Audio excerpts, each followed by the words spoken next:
Hello friends, welcome back to your channel accounts Guru. और ये है part 3 of accountancy viva voce for term 2 practical जो भी आपके स्कूल में चल रहे हैं। पार्ट 1 के अंदर, पार्ट 2 के अंदर हमने बेस्ट ऑफ बेस्ट 10 क्वेश्चंस आपको किए हैं। इस पार्ट में लेके आया हूं वो 5 क्वेश्चन जो थॉट प्रोवोकिंग है, हॉट्स हैं, और एग्जामिनर तब पूछता है जब उनको लगता है कि बच्चे को सारे क्वेश्चन आ रहे हैं, तब थोड़ा सा उसकी प्रिपरेशन को चेक करने के लिए ये 5 क्वेश्चन नॉर्मली आते हैं आपके सामने। यहां देखते हैं 11th क्वेश्चन कैसे डिजाइन किया गया। It's basically A4 size sheet पे एग्जामिनर एक क्वेश्चन लिखेगा, कुछ फिगर लिखेगा और फिर आपसे पूछेंगे कि यस अब बताइए इसका आंसर क्या होगा। यानी यहां पर वो आपको एंगेज कर रहा है, यहां वो आपको इन्वॉल्व कर रहा है वाइवा के अंदर, यानी वर्बल नहीं, वो देखना चाहता है कितना आप एप्लीकेशन या हॉट्स क्वेश्चन को सॉल्व कर पाएंगे बोर्ड एग्जाम के अंदर। तो पढ़ते हैं क्या है क्वेश्चन। यहां लिखा है from the following information calculate the amount of cash flow from investing activities. Acquired means purchase, acquired machinery for ₹10 lakh, paying 10% यानी 10% पे किया है immediately in cash and accepting a bank draft for the balance amount in favour of the vendor. यानी 10 लाख में से 10% यानी 1 लाख मैंने आपको इमीडिएटली दे दिया, बाकी 9 लाख का मैंने आपको दिया बैंक ड्राफ्ट। और बहुत इंपॉर्टेंट बात है, वो बैंक ड्राफ्ट पेबल है आफ्टर 2 मंथ्स। और यहां वो पूछते हैं बताइए क्या रहेगी कैश फ्लो की अमाउंट। यानी from the following information calculate the amount of cash flow from investing activity. तो ये बढ़िया सा प्रैक्टिकल क्वेश्चन हो गया। हो सकता है सेम क्वेश्चन आपके पेपर में 40 मार्क्स में 10th नंबर पे यही सेम ऐसा क्वेश्चन आ जाए। तो जितने भी क्वेश्चन हम आपसे डिस्कस कर रहे हैं, इसके बेस में हमारे फैकल्टी मेंबर्स, हमारे सीनियर्स, जितने भी हमारे जूनियर्स, फ्रेशर्स हैं, ये सब के सब ऐसा कंटेंट बना सकते हैं एंड बच्चों के साथ शेयर कर सकते हैं नई नई वैरायटी के क्वेश्चंस। और बच्चे अगर आप ये देख रहे हैं, इस तरह के क्वेश्चंस के लिए तैयार हो जाइए और सोचिए क्या रहेगा इसका फाइनल आंसर। कई बच्चे कहेंगे सर 10 लाख का मशीन लिया हमने, उसमें से 1 लाख पे किया, तो outflow of cash is only 1 lakh, तो हमारा आउटफ्लो आ रहा है 1 लाख। बताइए कितने बच्चों का 1 लाख आंसर आया आउटफ्लो अंडर इन्वेस्टिंग एक्टिविटी। और बहुत सारे बच्चे कहेंगे यस सर 1 लाख है, बट मैं यहां कहना चाहूंगा द आंसर इज 10 लाख। आप कहेंगे सर यहां पर कैश फ्लो स्टेटमेंट में हम कहते हैं कैश बेसिस, यानी कितना कैश पे हुआ है आज, वो तो सिर्फ 1 लाख पे हुआ है, यानी 10%। 9 लाख तो पे किया नहीं हमने, बैंक ड्राफ्ट किया, वो भी 2 महीने बाद पैसा पे करना है।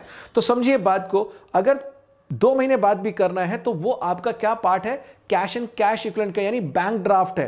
तो वो बैंक ड्राफ्ट भी आपके लिए क्या रहेगा, आउटफ्लो ऑफ कैश। यानी कोई भी चीज लेस देन 3 मंथ है तो वो कैश इक्विवेलेंट तो है ही है, इसका मतलब कैश इक्विवेलेंट यहां आउटफ्लो इन्वॉल्व हो रहा है। तो यहां पर पूरा का पूरा 10 लाख रुपीस होगा आपका आउटफ्लो अंडर इन्वेस्टिंग एक्टिविटी। तो देखते हैं क्या है इसका आंसर।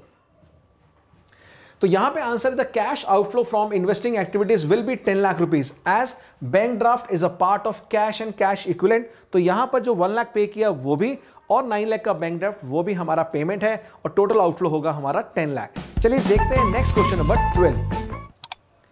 12 क्वेश्चन दिखने में जितना आसान है, आंसर देने में उतना ही मुश्किल है। When does a flow of cash takes place, या फिर हम बोले when does cash flow.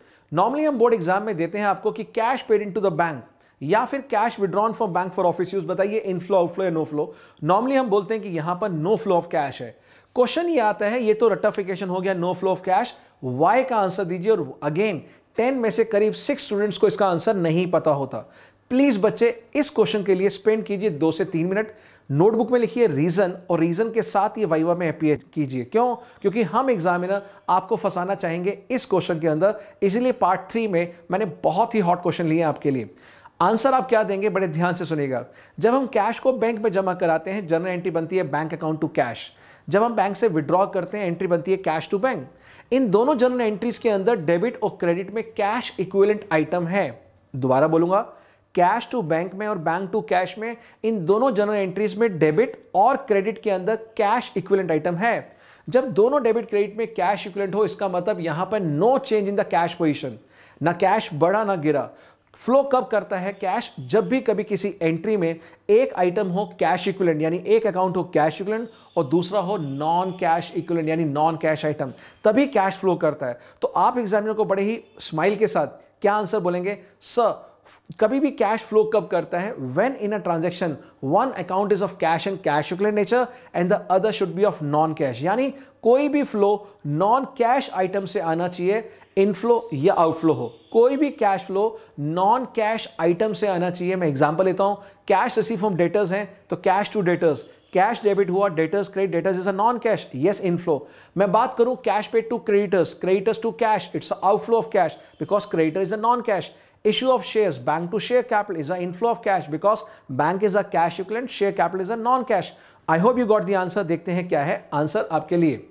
If a transaction has resulted in a change in cash or cash equivalent, अगर कैश चेंज हुआ है तभी फ्लो हुआ है। अगर डेबिट और क्रेडिट दोनों में कैश हो तो there is no change in cash position, a flow of cash arises. This happens when in a transaction one account is of cash nature and the other account is of non-cash nature. So I hope you got this answer beautifully. और अगर ये आता है आपके 40 marks में, you will be the one who will crack this question because you have seen this video, you have attended this free कक्षा of Accounts Guru. तो चलिए बढ़ते हैं नेक्स्ट क्वेश्चन की तरफ।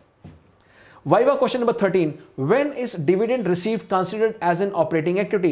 We all know that dividend receive हमारी होती है investing activity because हमने shares purchase किए, वहां से dividend आया investing.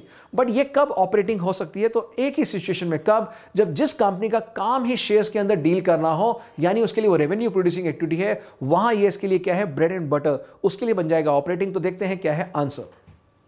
आंसर आप बोलेंगे sir ma'am dividend receive by a financial enterprise is considered as operating activity, क्योंकि वो डील ही इसी में करता है। चलिए देखते हैं next question number 14। Question number 14 है when is interest received considered as an investing activity. Again कहना चाहूंगा जो इंटरेस्ट है वो इन्वेस्टिंग एक्टिविटी कब होगा। बहुत ही सिंपल सरल क्वेश्चन पूछा है, कोई इसमें रॉकेट साइंस नहीं है, लेकिन आप फिर भी शायद गलत दे सकते हैं। तो क्या है इसका आंसर, चेक करते हैं। Interest received by a non financial enterprise is considered as investing, यानी अगर मैंने बैंक में पैसा जमा कराया, वहां से इंटरेस्ट मिल रहा है, मैंने कहीं कुछ इन्वेस्टमेंट परचेज कर रखी है, वहां से इंटरेस्ट आ रहा है, so I am a non finance enterprise, मेरा काम एजुकेशन का है, so for me it will be a investing activity. तो कई बार सिंपल क्वेश्चन भी आपको क्या है, यॉर्कर की तरह लगते हैं। ऐसी गलती मत करना और साफ साफ बोलना सर नॉर्मल कंपनीज के लिए इंटरेस्ट रिसीव क्या होता है, इन्वेस्टिंग। अगर मैं पूछता इंटरेस्ट रिसीव ऑपरेटिंग कब होता, तो वो सेम आंसर होता जो अभी डिविडेंड रिसीव के लिए किया कि फाइनेंशियल कंपनी के लिए interest received, dividend receive both are operating. चलिए देखते हैं लास्ट क्वेश्चन, 15 क्वेश्चन है when is interest received considered as a financing activity. Beautiful question, hot question, जो बोर्ड का क्वेश्चन है। सीबीएसई में क्वेश्चन आ चुका है और वहां पर मार्किंग स्कीम में था आंसर नेवर, जबकि रियल लाइफ में एग्जांपल बहुत सारे हैं, बट मैं अभी एक ही आंसर लूंगा जो आप शेयर्स में कर चुके हैं इन थ्योरी, बिकॉज प्रैक्टिकल वो टॉपिक नहीं था कोर्स में, वो है interest on calls in arrear. तो देखते हैं क्या यही आंसर है। Yes, interest received on calls in arrear, यानी अगर शेयर होल्डर्स लेट पैसा देते हैं तो कंपनी इंटरेस्ट चार्ज करती है, वो इंटरेस्ट चार्ज करना is considered as a financing activity. I hope ये नेक्स्ट 5 क्वेश्चन जो थॉट प्रोवोकिंग क्वेश्चन थे आपको अच्छे लगे, और इन 15 क्वेश्चन के बाद अगले पार्ट में अगेन लेके आएंगे कुछ एक्सक्लूसिव क्वेश्चन जो आप एंजॉय करने वाले हैं, मगर कब, जब आप ये पार्ट को भी लाइक करेंगे, सपोर्ट करेंगे। सो डू लाइक सब्सक्राइब, जितना शेयर कर सकते हैं, अगर मेरे मेंटर्स हैं तो स्टूडेंट के साथ, और अगर स्टूडेंट्स हैं तो अपने फ्रेंड्स के साथ। तो चलिए मिलते हैं कोई यूजफुल वीडियो के साथ। डू लाइक सब्सक्राइब और बहुत अच्छे से अपना ध्यान रखिएगा। Bye bye, take care, God bless you all, love you all.